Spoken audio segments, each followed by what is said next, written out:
Ayan. Amen. Praise God. Hallelujah. So, today is November 2, 2025. Tama ba? November 2. Kasi November 1 kahapon, di ba? Sino po yung mga pumunta ng sementeryo kahapon at naabutan po ng malakas na ulan? At binaha po sa sementeryo, sino po ang mga naka-encounter nun? Dati na parang ito yata yung pinaka-worst at pinaka-malakas po na ulan na nangyari ng November 1. To the point na hindi na po kami nakapunta kasi usually sa gabi po kami pumupunta pag November 1. At talagang minsan tolerable po yung ulan dahil sakto lang naman yung ulan at tumitigil din ito. Pero ngayong taon ay talagang sobrang lakas na nag-cause pa ito ng baha. Amen!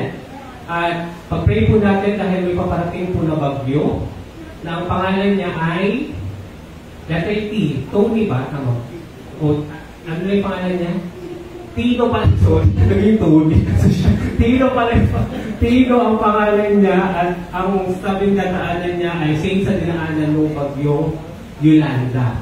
So pag-Visayas po siya at maglalandfall po siya sa Tuesday kasi pinigdan po yung mga oras at araw ng kanyang pagbagsak sa lupa. Ipag-pray po natin na humina po ito dahil magpa-flight po kami ng Davao bukas. Amen. So nawa ay hindi po kami abutan ng bagyo sa Himpapawid. Dahil sinasabi nila na possible na umabot ito ng signal number 4. Pray God mas malakas at mas makapangyarihan ng ating Diyos. Amen po! Amen! Praise God! So, after this Sunday, ay meron na lamang po akong 2 Sunday para makapag-speak sa Sunday service dahil sa ika-4 na linggo ay papangunahan na po tayo ng ating mga leaders and elders to bring to you the message, the good news sa mga succeeding po na Sunday services. Amen. But for now, we'll still continue with the book of Judges. Amen. And tayo pa rin po ay nasa kwento ni Samson. Amen. So, ang pamagat ng message natin ay Samson's Revenge. Pakisabi nga po, Samson's Revenge. Paano yun sa Tagalog? Ano ba yung revenge sa Tagalog? Paghihiganti. So, ang paghihiganti ni Samson. Praise God. So, let us all stand at basahin po natin ang ating scripture reading na matatagpuan po sa Judges 15 verses 4 to 5. Let's read. Umalis si Samson at pumuli ng 300 asong gubat. Pinagtatali niya ang mga ito sa buntot ng dala-dalawa at kinabitan ng sulok. Pagkatapos ay sinindihan niya ang sulok at pinakawalan sa tribuhan ang mga asong gubat. Kaya nasunog lahat ang tribo, hindi lamang ang mga naani na, kundi pati yung hindi pa naani. Ganoon din ang ginawa niya sa taniman ng olibo. Let's pray. Yes, O Heavenly Father, samahan mo kami muli sa pag-aaral ng iyong salita. Panginoon, hindi ko po alam kung ano po ang nais mong iparating sa bawat isa. Subalit naniniwala po kami na ikaw po ang Diyos na nangungusap, nagtuturo, at nagbibigay ng kaliwanagan at kasagutan sa aming mga katanungan. So Lord, gamitin mo po ang maikling oras na ito, ang Sunday service po na ito, lalong-lalo na po ang mensaheng ito, upang turuan mo po ang bawat isa at maiparating mo po ang mga specific na gusto mong gawin namin o isa pang buhay po namin. Puspusan mo po kami ng iyong banal na spirito at nawa, ikaw po ang siyang magsalita. Seryuhan mo po ang aking bibig at nawa pawang-pawang galing lamang sa iyo ang mga lalabas po dito. Again, give us wisdom, O Lord. Open our spiritual eyes and spiritual ears as we listen and ponder upon your word. Also we pray in the mighty name of Jesus Christ our Lord. Amen. Praise God. Palapakan natin ang ating Panginoon. And ito na po ang I believe pangatlong Sunday that we've been talking about Samson. Amen. Ang huli sa mga 12 judges na naitalaga o naisulat po ang kwento nila sa book of Judges. So this will be the question, what have you learned from the story? And we will find Jesus and highlight Jesus sa kwentong ito. So ito po ang ating mga 12 po na judges na napag-aralan na at tayo po ay nasa panghuli na judge po na naisulat o naitalaga sa Book of Judges. So, tanungin mo yung katabi mo, kapatid, nabasa mo na ba ang Judges chapter 15? Amen. Kasi Judges chapter 15 po dito. Sino po ang nakapagbasa na ng Judges chapter 15? Tanungin mo ngayon katabi mo, ano ang naramdaman mo nung nabasa mo ang Judges chapter 15? Ano yung naramdaman niyo? Nalilito ba kayo or wala bang wisdom? Hindi niyo ba maintindihan yung kwento or what did you feel? Kasi ako personally, when I read this chapter, kahit anong tinuro po ito ni Pastor Noel, sometimes pinag-question ko ano yung significance, kung bakit kailangan pa bang maging ganun kadetalyado ang mga specific na pangyayari sa buhay ni Samson. So isa ito muli sa mga hindi masyadong naikikwento sa Sunday preaching, subalit susubukan po natin na exhort ang bawat verses po nito. Okay, let's read verse 1. Hindi nagtagal at dumating ang panahon ng anihan. Dala ang isang batang kambing, dinalaw ni Samson ang kanyang asawa, ngunit ayaw siyang papasukin ng biyanan niyang lalaki.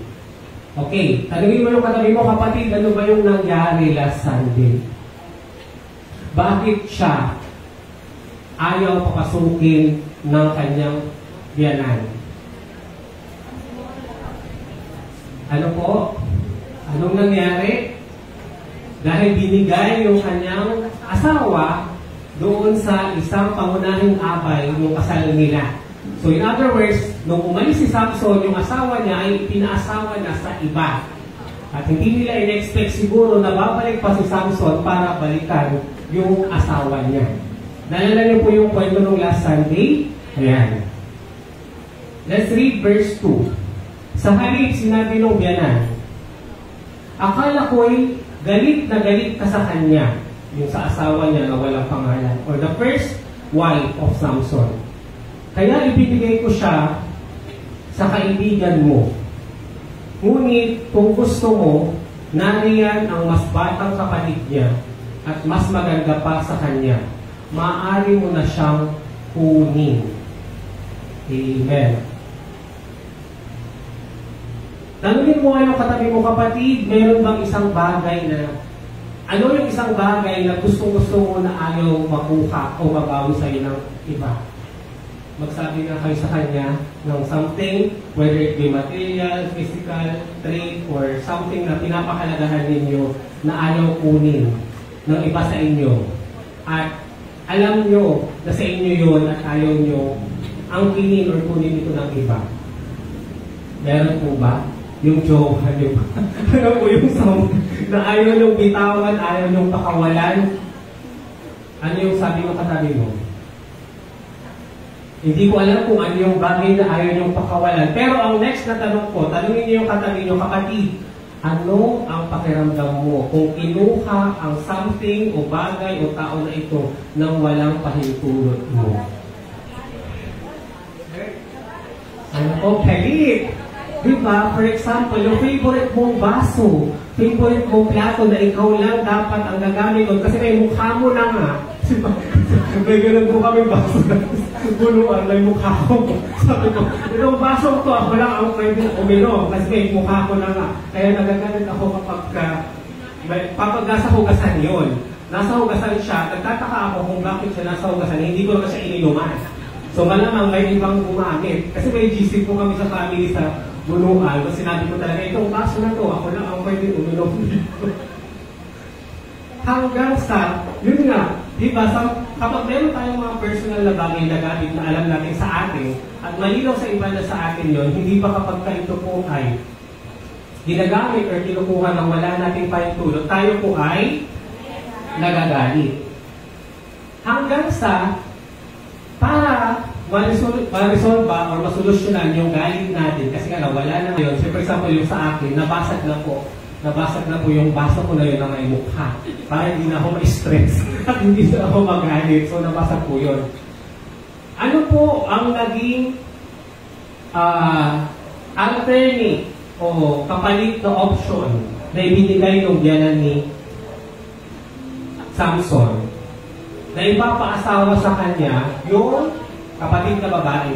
Tanong, under the law, particularly sa batas ng Diyos sa Leviticus, tama po ba na kapag isang asawa ng isang Israelita ay buhay pa, ay pwede na asawahin niya yung kapatid nito? Hindi. Okay, basahin niyo po o buksan niyo po ang Bible niyo sa Leviticus chapter 18, verse 18.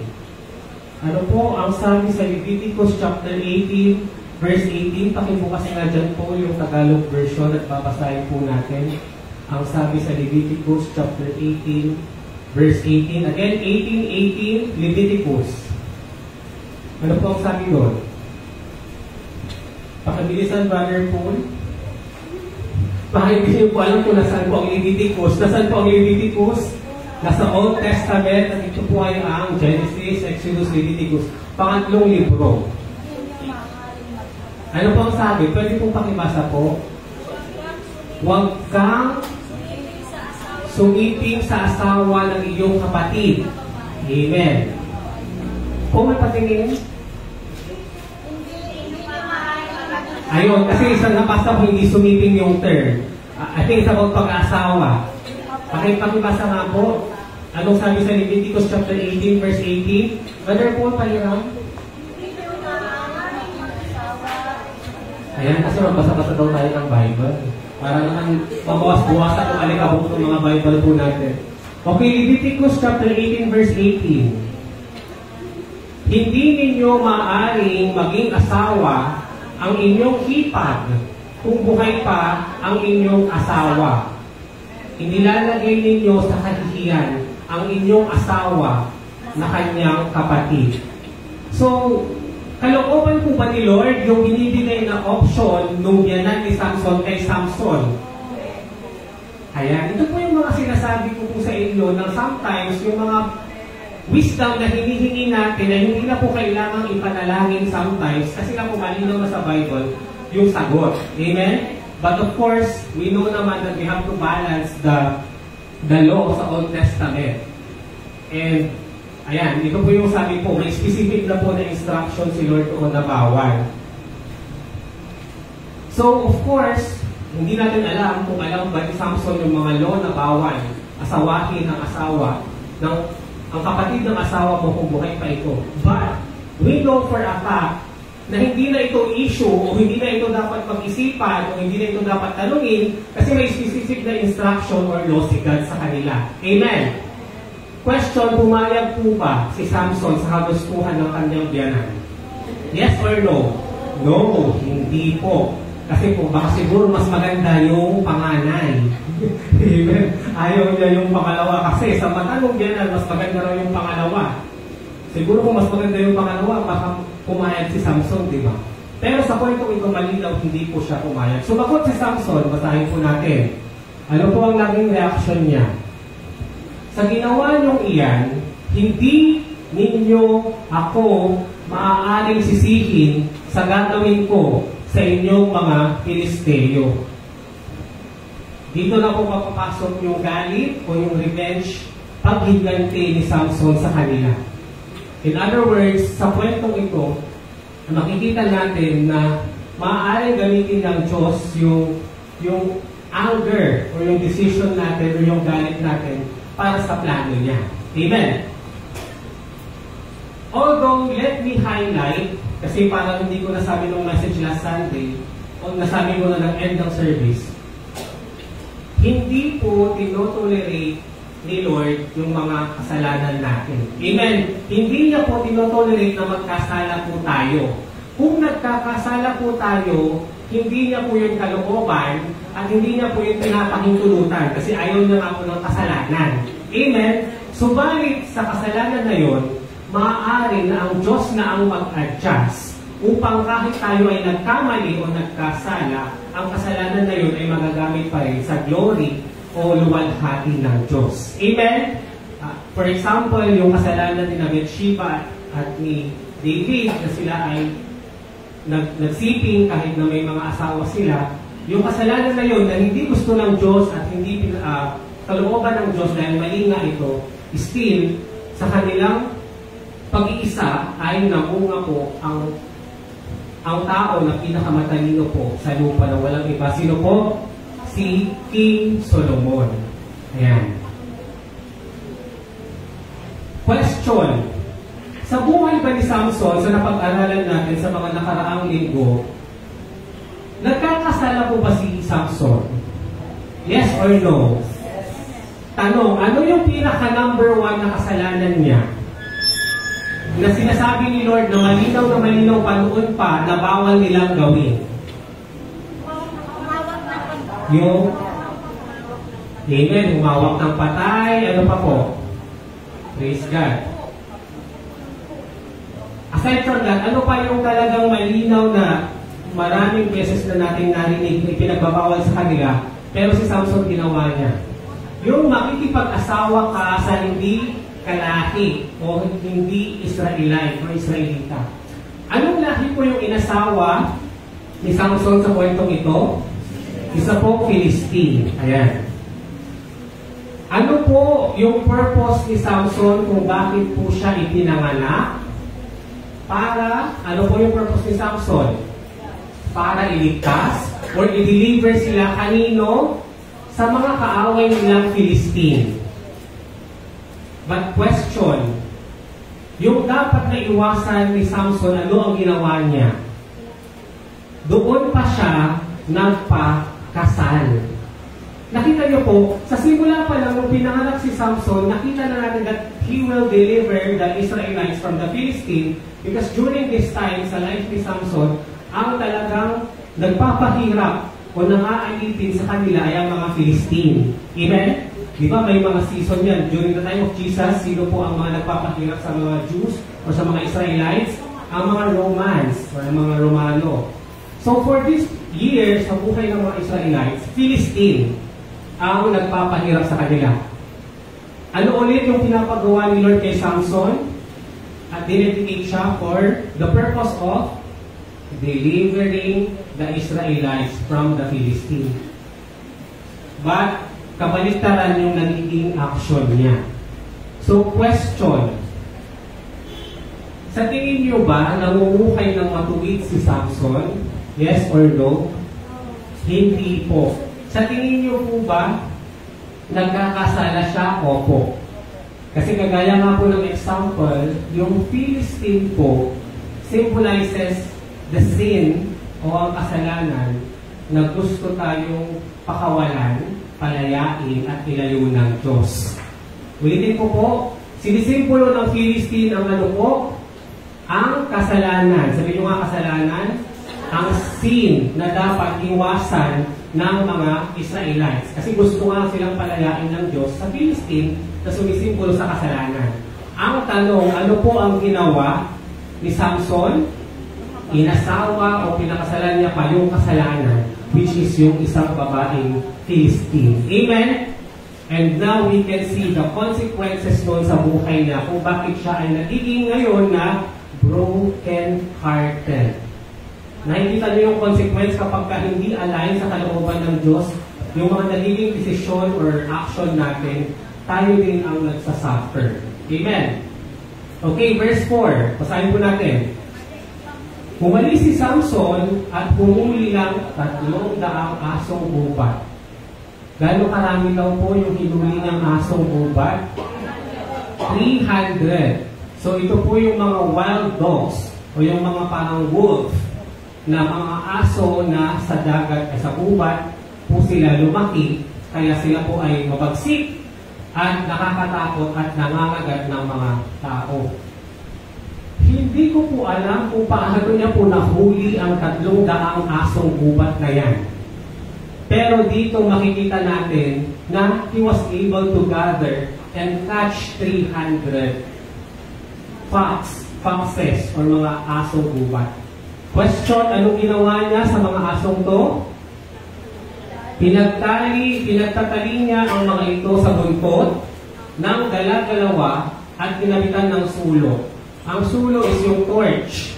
Yung hinahawakan na, for example, kapag Olympic game o mga palarong pambansa, di ba may hawak silang torch, sa dulo niya may apoy na patuloy na nagsisindi. So, ilagay na daw ng sulo o ng torch yung buntot ng dalawang aso na pinagkabitan niya. Amen. Verse 5, basahin po natin. Pagkatapos ay sinindihan niya ang sulo at pinakawalan sa trigukan ang mga asong gubat. Okay. Ito po ang nangyari.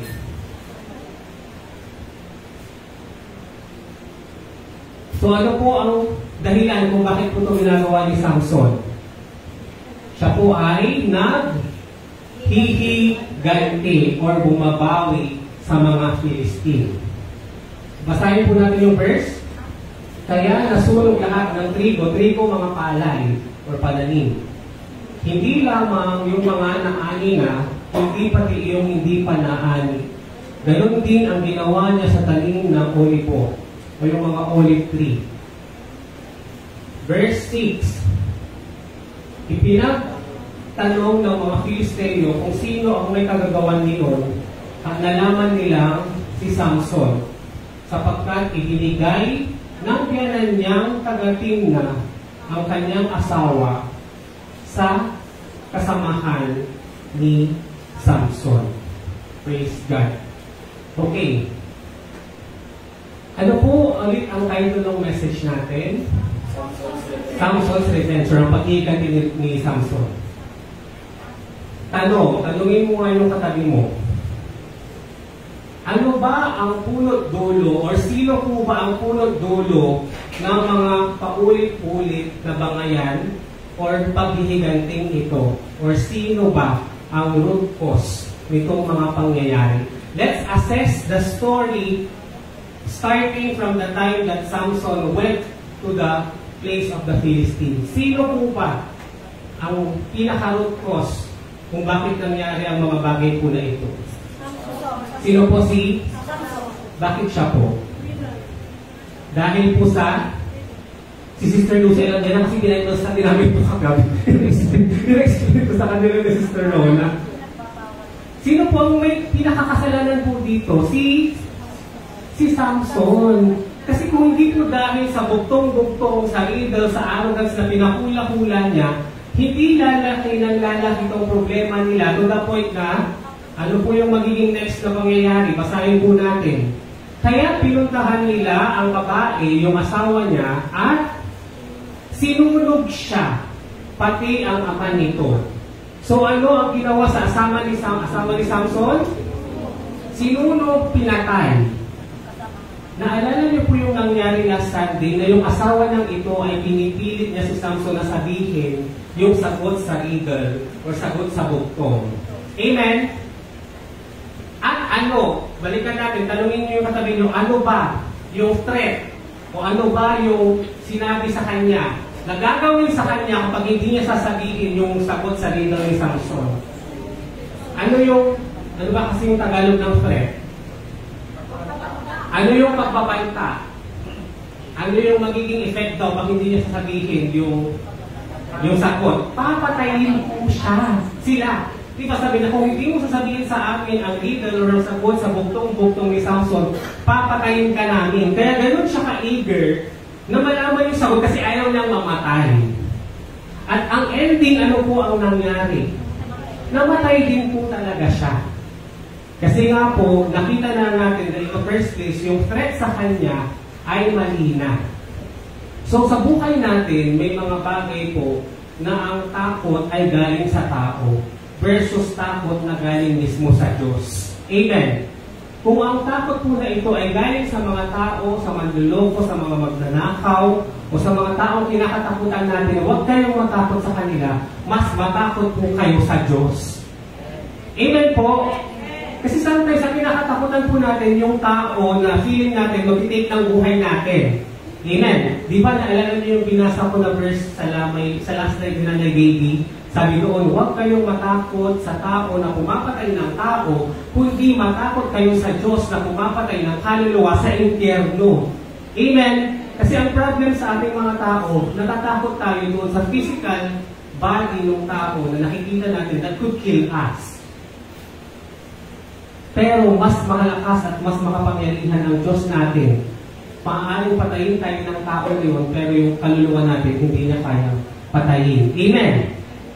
Ayan, kaya pinuntahan nila ang babae at sinunog ang babae, pati ang tatay nito. Okay. Let's proceed. Verse 7. Ayun, verse 6 muna tayo ulit. Dahil dito sa ginawa ni Samson, tinatanong or pinapatanong ng mga Philistine kung sino ang may kagagawan nung pagsira ng kanilang mga pananim. At sinabi nila, sino daw? Si Samson. Ayan. So, verse 7. Sinabi ni Samson sa mga Filisteo, dahil sa ginawa niyo ito sa akin, hindi ako titigil hanggang hindi ako nakakaganti sa inyo. Ano na naman yung dahilan niya kung bakit siya na naman babawi? Dahil pinatay na yung asawa niya at yung biyanan niya. Amen? Nakita niyo po, kanina ang dahilan kaya nasinunog yung pananim because yung asawa niya ay pinaasawa sa iba. Kaya bumawi siya through pagsunog ng pananim nila. This time, babawi siya ulit. Kasi ano yung ginawa sa kanya na kasalanan nila? Pinatay yung asawa niya at yung biyanan niya. Nakikita niyo ba, hindi po natatapos yung paghihiganti. Kaya palala, paggrabe ng paggrabe yung problema ni Samson. Na siya din naman ang nagsimula sa pamamagitan ng bugtong niya. Nakita niyo po yun na sometimes ang cause din ng mga trouble, problem, burden natin, kung babalikan mo yung root cause, tayo din naman. Parang we can taste the medicine or the bitterness of our own medicine, sabi nga nila. Sometimes natitikman natin yung gamot or kapalitan nung yung cause na tayo rin naman po, o yung bagay na tayo rin naman po ang nagsimula. O yung apoy na tayo rin naman daw po ang nagsindi. Amen? So, question, ano ang gagawin naman ngayon ni Samson dahil pinatay yung asawa niya at biyanan niya? Ano yung gagawin niyang paghihiganti? Papatayin niya yung mga Philistine. Amen? So, sila ay sinalakay niya at marami ang kanyang napatay. Pagkatapos umalis siya at tumira mula sa yungit ng Etam. Amen. Question. Kalooban po ba ni Yahweh sa panahong ito na patayin or talunin ang mga Philistine? Yes or no? Yes, kasi sabi ko nga kanina, sa umpisa pa lang, tinanong ko sa iyo, ano ba ang purpose ni Samson? I-deliver ang Israelites magmula sa mga Philistine. Nakita niyo po kung gaano kakaiba yung kwento ni Samson sa mga ibang judges. Tanong, sa pagpatay sa mga Philistine na kalaban nila during this time, sino lang po ang lumalaban o nakikigera o pumapatay sa mga kalaban nila? Si Samson lang, nag-iisa lang po siya. At doon natin makikita si Jesus that he fought alone. Amen? We can see the life of Jesus sa buhay ni Samson na hindi naman natin siya sinamahan eh. Amen? In fact, mamaya makikita ninyo, i-betray pa siya. Diba? Ano yung Tagalog ng betray? Pagkakanulo. Aside from ipagkakanulo, because I think that's too malalim. For the Gen Z, ano yung i-betray sa Tagalog? Taraydor, gano'n. Aside from that, meron pa akong naisip na hindi ko masabi. Pagtataksil. Ayun. Pagtataksilan pa po siya. Ayan. So, praise God. Question. Yung ginagawa po ba ni Samson na pagpatay sa mga Philistine ay plano po ni Lord or kasama po sa kalooban niya para palayain ng mga Israelites? Amen? Amen. So, nakikita nyo ba na sometimes yung anger natin o yung galit natin o yung kasalanan natin, gaya nung nasabi ko kanina, kahit mali ito, si Lord na ang mag-a-adjust. Si Lord na ang mag-a-adjust para still mangyari pa rin yung plano niya. Kagaya ng pagpatay ng mga tao kay Jesus. Amen. Praise God. Okay, so verse 9, basahin po natin. Isang araw, kinugpog ng mga Filisteo ang Juda, tipon-tipon, at sinalakay nila ang bayan ng Lehi. Nagtanong ang mga taga-Juda, bakit ninyo kami sinasalakay? Ayan. Ang sabi nila, upang hulihin si Samson at gawin sa kanya ang ginawa niya sa amin. Sagot nila. Amen. So, sino po ang mga ito? Ito po ay ang mga Israelites din po. Sila po ang puhuli mismo kay Samson. Kasi nga po, bumabawi na po ang mga Philistines sa mga Israelites dahil sa ginawang ito na pagpatay ni Samson sa kanila. Ayan. So, verse 11. Kaya ang 3,000 kalalakihan ng Juda, question, kalaki po ba ni Samson ang mga taga-Juda? Yes. Ang 3,000 ilan yun doon? 3,000. Kaya ang 3,000 kalalakihan, 3,000 na Juda ay nagpunta sa Yungig, sa Itam. Tinanong nila si Samson, hindi mo ba alam na tayo ay sakop ng mga Filisteo? Ayan, sakop po sila ng Filisteo. Kahit alam nila na binigay na ni Lord sa kanila yung Kanaan. Amen? Kasi diba, ang lupang pangakong ito, Kanaan, ay ipinagbigay o ipinagkaloob na ng Diyos sa kanila. Subalit hindi nila yung makukuha kung hindi sila sasalakay o lalaban sa mga nakatira doon, kagaya ng mga Philistine. So up until this time of Samson, hindi pa rin nila nakiklaim yung kanilang inheritance o yung mana nilang lupa. Bakit mo ginawa ito sa kanila? Pati kami ay nadamay. Ano yung sabi nila? Bakit mo ito ginawa sa kanila? Pati kami ay nadamay. Question. Sino po ba ang nag-benefit doon sa ginawa ni Samson para patayin yung mga Philistine? Para kanino ba yun? Para sa mga Israelites. Amen? Nakikita nyo po, si Samson, kini-question pa nila, not realizing na yung nagawa niya ay for the benefit nilang mga kalaki niya. Kasi nga diba, ang purpose ni God sa buhay niya ay palayain sila sa mga nananakop sa kanila. Di ba? Sabi nga nila, hindi mo ba alam na tayo ay sakop? So, aminado sila, pero hindi sila gumagawa ng paraan para makalaya sa mga ito. Ano po ang sagot niya? Basahin po natin. Ginantihan ko lang sila sa ginawa nila sa akin, sagot niya. Sinabi nila, naparito kami para gapusin ka. Isusuko ka namin sa mga Filisteo.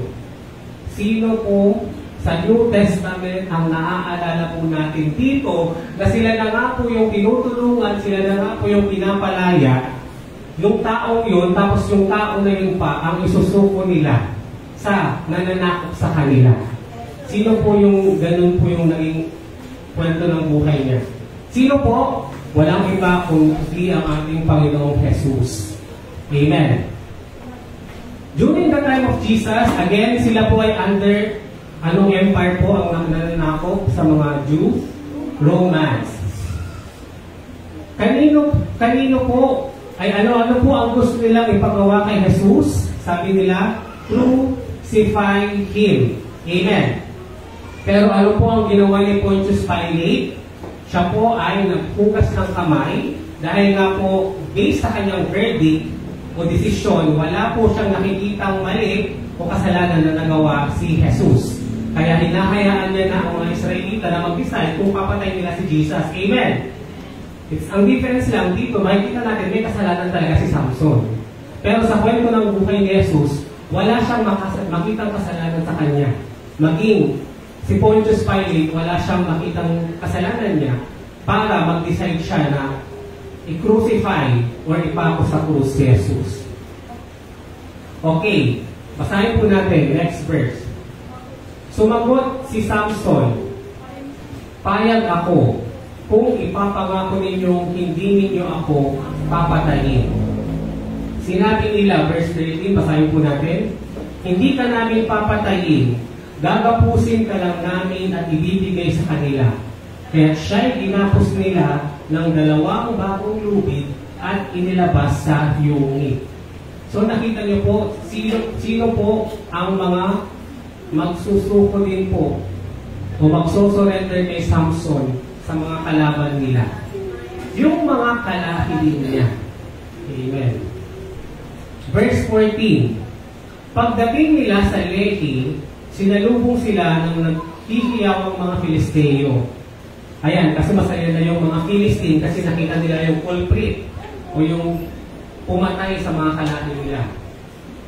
Ngunit si Samson ay pinalakas ng Espiritu ni Yahweh at ang kanyang gapos ay pinahid niya na para lamang nasusunog na sinulit. So again, we can see how the Lord still filled Samson with His Spirit, even or the Holy Spirit, na puspos pa rin ng Spirito ng Diyos si Samson sa kwentong ito. Amen. Verse 15. May nakita siyang panga ng asno. Ano po yung asno sa English? Donkey. Ayan. Question, ano po yung ginamit ni Jesus nung sa kanyang triumphal entry bago po siya ipagkanulo at bago po siya isuko ng kanyang mga kalahing Hudyo? Donkey din po. Nakikita niyo how really the life of Samson reflects the life of Jesus Christ. Amen. Dito pa lang sa buhay ni Samson, ang dami ng parang kakapareho sa kwento ng pagkakanulo kay Jesus. Okay, may nakita siyang panga ng asno. Ano po ang wisdom dyan? Nakita niyo po yung hawak niya. Ano po yung panga? Yung jaw. Hawakan niyo nga po yung jaw niyo. Ito po yung panga. Buto po yan.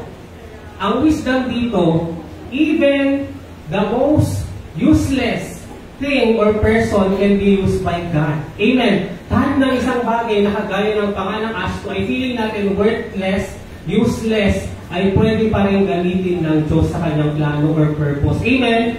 Kasi kung isipin natin, wala na siyang papulot eh. Bigla-bigla siyang inulit. Di kung ano na lang yung makita niyang available para magamit na lumaban. Amen? Wala naman siyang dalang ano dyan. Mga armas para ipaglaban ang kanyang sarili. So, wisdom here, even the most worthless or useless thing or person can be used by God for His glory. Amen. Bakit parang may umiiyak na bata? Saan po yun? Parang nakamay po siya, sobrang lakas. Akala ko nakamay po yung umiiyak na bata. Okay, tapos na po yung panga niya. Okay? Okay naman po ba? Okay, verse 16. Pagkatapos, umawit siya na ganito. Sa pamamagitan ng panga ng asno, pumatay ako ng 1,000. So, 1,000 na naman yung napatay niya. Maliban pa doon sa napatay niyang Philistines, noong bumawi siya dahil pinatay yung asawa niya. Amen! Sa pamamagitan ng panga ng asno, nakabuntun ang mga bangkay ng tao. Pagkatapos, itinapon niya ang panga ng asno at ang lugar na iyon ay tinawag na Burol ng Panga. Sa English, hindi ko po maintindihan kung ano po yung pag-pronounce doon kasi parang hindi po siya English na word po. Ayan, pero buo po ng panga ang tinawag po nila dito. Okay. How can we see the life of Jesus sa kwentong ito ni Samson? Number 1, ano po? He was betrayed. Amen? Just like Jesus, He was betrayed. Second, He was delivering them from their enemy, but they were the first one who persecuted Him. Amen? Nililigtas na siya sa mga kalaban nila, pero ang mga kalahi pa niya mismo ang nagkanulo sa Kanya. Amen? Makikita rin natin si Jesus because like Samson, Jesus Christ fought alone. Amen. Nakipaglaban siyang mag-isa at hindi siya sinamahan ng tao. Pang-apat, gumamit siya ng donkey kagaya nung paggamit ni Jesus din sa donkey na kinukonsider natin useless o parang hindi ganoon kahalaga o kaimportante para sa purpose ni Lord. And finally, number 5, let's read this po. Pagkatapos, si Samson ay nakadama ng matinding uhaw, so I thirst. Kaya tumawag siya kay Yahweh at sinabi niya, pinagtagumpay niyo ako, ngunit ngayon mamamatay naman ako sa uhaw at mabibihag ang mga hindi tuling ito. Ayan, parang ngayon nauuhaw na po ako. Again, this is an example of a reflection of Jesus Christ in the life of Samson. Ano po ang nangyari kay Jesus nung siya ay nasa krus? Siya po rin ay nauhaw at humingi ng tubig. Dahil hindi sa ating hirap ng katawan physically, kapag tayo po ay napapagod o na-expose, sometimes akala natin, gutom tayo, pero ang kailangan lang pala natin ay tubig upang tayo ay guminhawa at bumalik ang ating lakas. Amen? And indeed, Jesus is the reflection of that water. Amen? Kasi He is the living water na nagbibigay ng kalakasan at buhay. Amen? Parang sabi niya, pinagtagumpay niyo nga ako, ngunit mamamatay naman ako sa uhaw. It's just like, madami kang naka-accomplish, pero hindi naman si Jesus ang source of your strength. Amen? Dito po, makikita natin that still, kahit gaano tayo kalakas, kung wala ang tubig na sumisimbolo sa Diyos o sa ating Panginoong Jesus, hindi talaga tayo magiging patuloy na malakas at matagumpay. Amen? And verse 19, kaya, basahin po natin, kaya't ang Diyos ay nagpabukal ng tubig sa Lehi, uminom si Samson, at nanumbalik ang kanyang lakas nung nakainom po siya ng tubig na sumisimbolo sa ating Panginoong Jesus. At ang bukal na iyon ay tinawag niyang bukal ng tumawag sa Diyos. Naroon pa ito magpa hanggang ngayon. And last verse, basahin po natin, si Samson ay naging hukom at pinuno ng Israel sa loob ng ilang taon po? 20 years. So, 20 years po siyang naging leader nila.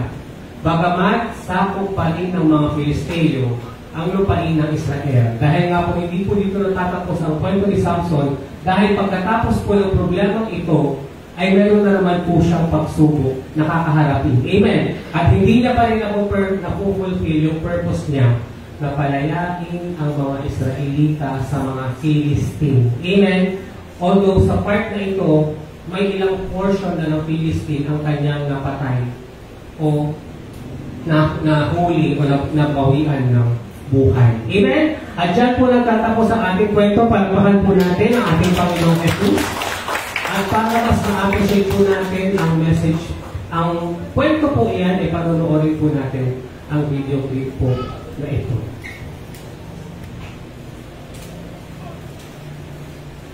During the evening, the men went to Samson and told him, "What's sweeter than honey, and what's stronger than a lion?" Samson, knowing his wife was on the Philistine side, got really mad and said, "If it wasn't for my girlfriend, you wouldn't know the answer," and left. He went towards the Ashtaroth, where he killed 30 Philistines. He deprived them from their clothing and gave it to those who had sunk the riddle. Then, furious, he went back to his parents' house. "What now?" So, Samson's wife went with one of the best men of the wedding, because they had to finish the ceremony. Time went by, and during the wheat harvest, Samson, now calmed, offered his wife a kid as a gift, and he went to visit her. "I'm going to my wife's room," he said. But her father didn't allow him to go in. "I had realized you abhorred my daughter, and I was sure you hated her, and that's why I turned her to one of your best men for her to marry him." And then Samson started to get mad, and the father said, But there's my younger daughter. Isn't she even prettier? Marry her instead of my eldest." Samson, even more angry, answered, "Okay, that's it. No one can blame me for the things I do to the Philistines.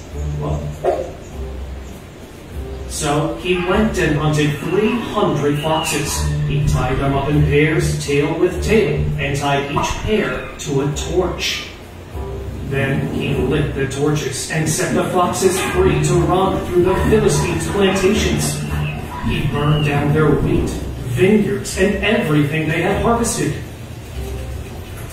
The Philistines asked, Who did this? "It was Samson," she told him, "the son-in-law of the Timnites, because he took his wife and gave it to another man." So the angry Philistines captured and burned the woman that was supposed to be Samson's wife and her father. When Samson found out about this, he told the Philistines, I swear I will take revenge for what you have done, and I won't rest until I've achieved it. And so he attacked them with all of his rage. Then he went to live in a cave by himself in Itam. Later, the Philistines went up and camped in Judah. Judah's men asked, What are you doing here? "We are here to take Samson as our prisoner," they replied, "to pay him with his own poison to avenge our people." Quickly, 3,000 men of Judah descended to the cave where Samson was and told him, "What have you done with the Philistines? Don't you realize they govern us?" I did to them what they have done to me, he replied. "The Philistines are waiting for you, and they have declared war because of you." We are here to tie you up and take you to them. Okay. Just promise me you won't kill me with your bare hands, Samson told them. "All right, we won't kill you. We will tie you up and take you to the Philistines." So they tied him up with 2 new ropes and took him to the Philistines.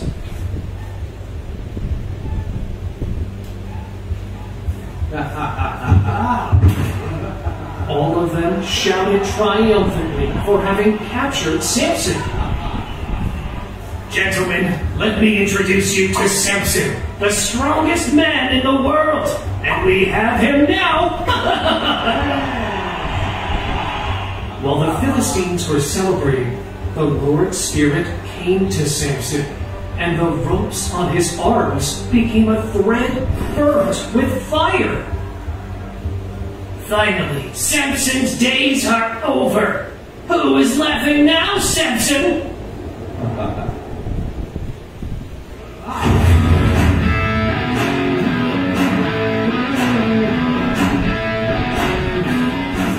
Finding a jawbone of a donkey, he took it as a weapon.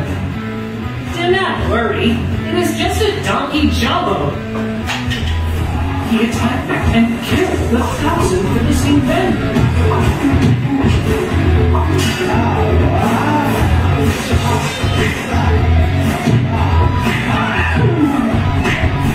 So Samson said, With just a donkey jawbone, I have to kill thousands of men. With a donkey jawbone, I killed an army of thousands. Then he dropped the jawbone and named that place Ramat Lehi, which means Jawbone Hill. After fighting so many men, Samson was thirsty and really tired, so he prayed Jehovah. Lord, you have given your follower this great victory. Now will I die like this, thirsty? Please give me water. And then God opened the watershed that was there, and the water started flowing, so he drank and recovered his strength and energy. After this great achievement, Samson was the new judge of Israel, and he ruled for 20 years. Praise God, palakpakan po natin ating Panginoon. Ngayon po ba, mas iba yung appreciation natin sa kwentong ito ni Samson, how it reflects the persecution and the life of Jesus Christ. Amen? Di ba sa simula pa lang, yung kapanganakan niya parang pareho kay Jesus, sabi mo nga nung first natin siyang naging topic, feeling ko Christmas party natin kasi nga kinausap ng angel yung mga magulang niya. Amen? Di ba ganoon din po si Mary bago po ipanganak po si Jesus. And indeed, talagang dito ko nakikita na sa Old Testament pa lang ay binibigyan na ng hint o ng idea ang mga Israelites kung paano nga ba sila palalayain ng kanilang hinihintay na deliverer, the ultimate deliverer or savior na walang iba kundi ang ating Panginoong Jesus. Amen po! Amen. Palakpakan natin ulit si Jesus. Thank you, Jesus. So ngayon naman, tanungin mo yung katabi mo, kapatid, may natutunan ka ba sa kwento? If meron, ano yun? Pakisabi po sa kanya bago po ako mag-flash dito. Ayan. So, sa mga junior YP po natin, handa na po ba kayo sa post-test mamaya? Amen. At ang suggestion ko, huwag niyo pong sasabihin yung mga nakasulat dito kasi given na po. So, dapat ang isasagot niyo sa post-test master ay something na bago o wala pa po dito sa mga i-reflect natin. Amen. Okay, number 1. Kasi syempre, di ba, pipicturan ko na lang yung nalulog sa basahin ko na lang na post-test master, hindi tapos agad yung problema niyo. Hindi po, dapat iba pong wisdom yung i-share nyo. Dahil naniniwala ako, kahit sa murang edad ninyo, ay sigurado ako na usap si Lord sa inyo kanina sa message. Amen! So, number 1, basahin po natin. Our personal hurt reflects how our emotions often drive our decision. In other words, do not decide based on your emotion. Amen. Ang mga pain natin or ang mga bagay na tayo po ay na-hurt or nasaktan, do you think makaka-apekto yan sa mga magiging next step or next action natin dahil nakapag-merit ka? Amen. At ito po ay number 2, these personal pains can lead to destructive actions. Madami pong beses na nakita natin that indeed kapag tayo po ay magdidesisyon based sa emotion natin, lalo na kung tayo ay galit, ay nagiging mainga po ito. Parang yung nangyari po kay Samson na puro paghiganti, revenge po ang kanyang ginawa. Amen? Kaya sabihin mo sa katabi mo, don't act when you are mad. Don't act. Huwag kang mag-decide, huwag kang kumilos, huwag kang magsalita kung ikaw ay galit. Amen po? Kasi nga po, hindi matatapos ang cycle ng paghihiganti kung hindi natin sisimulang tumigil. Kung walang willing na mag-stop nung paghihiganting yan, magiging cycle ito at paulit-ulit hanggang sa in the end, tayo po ang nagsasuffer. Tayo po ang nahihirapan. Amen? Sino po dito ang mahilig magparinig kapag sila po ay nasasaktan? Or kapag mayroon po silang gustong sabihin doon sa kanilang nakaaway o nakatampukan? Meron po ba dito? Ako, guilty po ako ganon. Mga hindi pa po ako Christian. Sino po dito ang ginagamit po yung social media para magpatama sa iba? Tapos makakatawa pa, gagamit pa tayo ng Bible verse. Tapos yung Bible verse na yun, patama para sa principal ko, di ba? Kasi sometimes, magpapapost ka ng Bible verse, tapos paano pala yun, pa-shout out para parang, ang tawag dito, ano kasi yung term? Parang pa-segue pa, parinig pala doon sa pasaring. Pasaring! Ayun, praise ka pasaring. Tapos mamaya, yung pinapasaring na natin, nabasa niya. Pero magpo-post din siya. Tapos ito, masasaktan ka din. Kasi alam mo na pasaring or para sa hindi yung post niya. Sino po ang naka-encounter na lang ganun? Sometimes. Sometimes. Sino po yun? Sister, kayo po? I praise God. Sino po ang guilty sa ganun? Yung nagparinig si ganito, so sasaktan mo siya, tapos babawi siya, magpaparinig din siya. So hindi ka rin mapayag na wala ka rin pasaring. Di ba magpapasaring din tayo? You know what? I have learned from my previous experiences with that action na nililid ako ni Lord ngayon na hindi yung galing sa Kanya. Na hindi galing kay Lord na kapag tayo ay sinaktan, lalo ng mga mahal natin sa buhay or ating mga churchmate, ay babawi din tayo sa Kanya. Kasi nga po, kagaya si Samson, nakita natin sa buhay niya na magiging cycle, magiging palala ng palala, magiging paggrabe ng paggrabe, yung revenge. Nakita niyo, unang revenge niya lang is sinunog niya yung mga pananim. Question, may tao bang napatay doon? Wala pa kasi mga halaman pa lang yung naapektuhan. Sa pangalawang revenge niya, may napatay na po ba? Amen! At sa pangatlong revenge niya, may napatay na po ba siya sa pamamagitan ng pangalan ng asno? Mas marami siyang nataktan, mas marami siyang natamaan. Although nakita naman natin na ginamit ni Lord yun, yung way na yun para nga po ma-deliver or maligtas or mapatay yung mga kalaban nila. Amen? Kasi di ba, I hope na appreciate nyo na ngayon na kakaiba talaga yung kwento ni Samson. Kasi yung kwento nila Deborah, nila Gideon, nila Barak, talagang nakikipaglaban sila, di ba? Tapos hindi lang yung leader or judge na yun ang nakikipaglaban, kundi pati yung mga Israelites. Pero dito, mag-isa na lang lahat, no?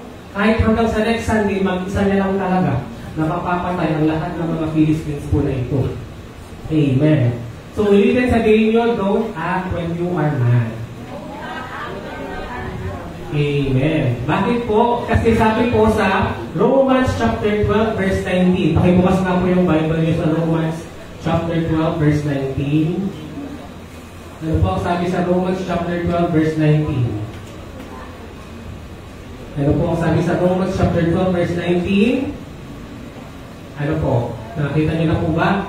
Vengeance is mine, says the Lord. Amen. Ang paghiganti ay sa akin, sabi ng Diyos. Ano ulit yung title ng message natin? Samson's Revenge.